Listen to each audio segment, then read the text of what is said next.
African style में नाचे के बा।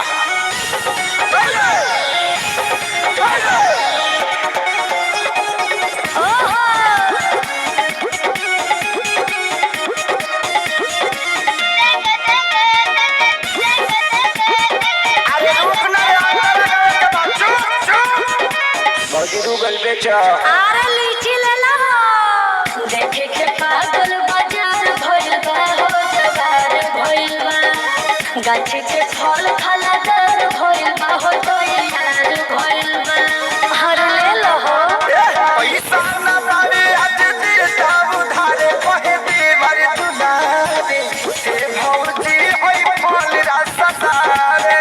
अच्छा उधर कूदे जैसे देंगे